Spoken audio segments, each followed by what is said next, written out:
Good evening, everyone. I'm Jamila Mizik. The Water and Sewerage Union is at odds with the corporation's management over a number of grievances that, if left unaddressed, could lead to industrial action.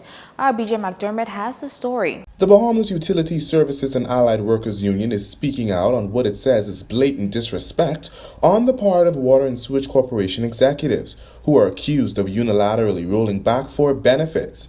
Addressing reporters on the issue this morning, Busabu President Dwayne Wood says this breaches a number of articles outlined in the industrial agreement. We have four concerns that are beneficial to these members of the union. One is the rolling back of the administrative leave on which the president has a 3-year leave, and we have this leave for 13 years, which makes it customary, and then under the industrial agreement, this leave was given to the union members, that any president elected would be off from work with pay in order to run the union.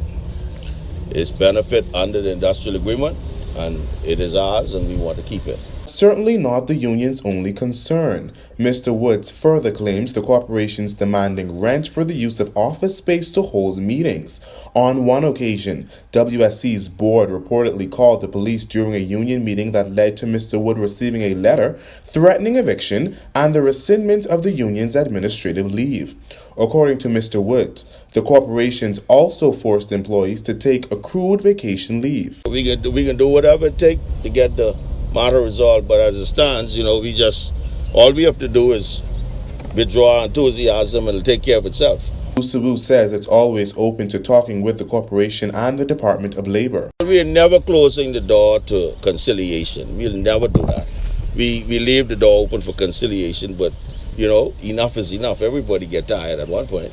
So we headed towards the strike vote, and whenever that comes about, the union will always keep the strike as a back pocket item. So whenever we need to pull that, we know just how to do that. The union is calling on the Minister of Labor to step in. Reporting for JCN News, I'm Berthany McDermott. Well, Labor Director John Pinder says he's unaware of the union's issues. The real issue, he said, is the fact that the union president has been offered a promotion. Should he accept, he has to relinquish his position. He has asked the Water and Sewage to postpone that promotion until he's finished his term as president of the union. However, my information is there were some benefits that the former president was enjoying that the corporation said they can no longer foot that bill. And so the issue is before us as relates to whether or not he wanted to proceed with a trade dispute that was filed here, because he simultaneously filed an injunction on Water and Sewage Corporation with the Supreme Court. Now, because a court injunction has been filed, the Labor Director says the department is not allowed to intervene.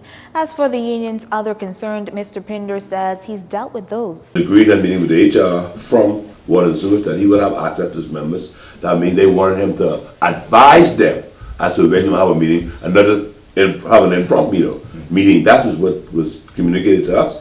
And we agreed that once he gave them notice of when you're going to have your meeting, and I think they agreed to at least 24 hours notice as when you have a meeting so they can arrange for them to have a meeting in the right area and that sort of thing, or they would know that the staff will be into a meeting. That was the only issue on that.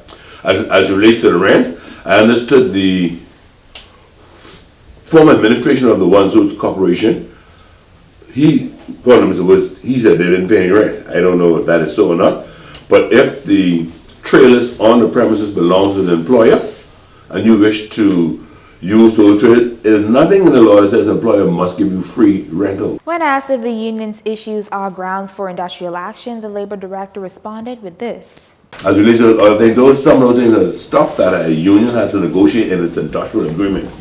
So it wouldn't be grounds for industrial action? The only way I can see grounds for industrial agreement if the employer refuses to allow the president access to his membership, then that's an issue.